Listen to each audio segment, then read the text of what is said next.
So what you're going to do here is you're going to type in Sena firmware update. It wants you to go to device manager. I've already done all this, but you're going to Sena device manager, and when you go in here, it's going to ask you install for Windows and Mac. You install it, and then what you'll have is you'll have it on here.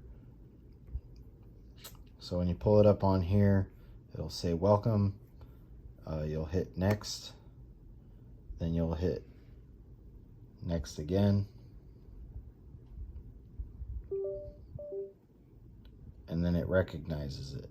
Mine's at 1.17 and 1.22 is the new version. Now, my dad and I have this, and we both have complaints on this model, firmware update, whatever you want to call it, having issues with just pretty much about everything with sound. If you go into the forums, there's complaints about it not being loud enough. So I'm going to kick it back to the current version, which I did. I restored it to the firmware restore, and now it's back to the 1.17, and I'm going to leave it there. But if you don't want to do that, explain it a little bit more. So go to firmware restore. You can restore it back to the settings, or if you want to do the update, you just go to the update and you do it this way, and then you hit yes.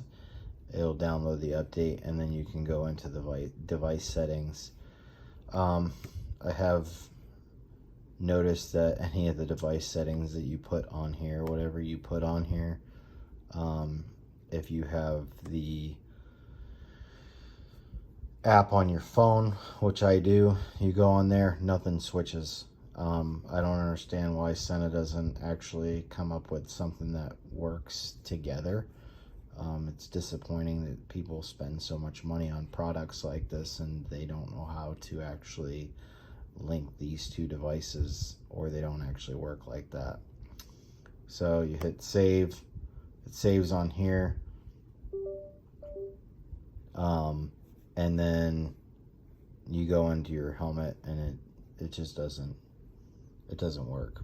But I'm going to see if this version works. If not, I'm going to do some more research on which one's going to work better. Hopefully this is a better explanation than the first time I explained it. It's kind of new at the videoing. Make sure when you do the update that you have the original cord, or make sure that it actually will recognize your headset when you plug it in, because it won't work sometimes if you don't have the original cord. And I do explain that in the other video. So I will post this. Hopefully this helps the people that were having trouble with the walkthrough on it.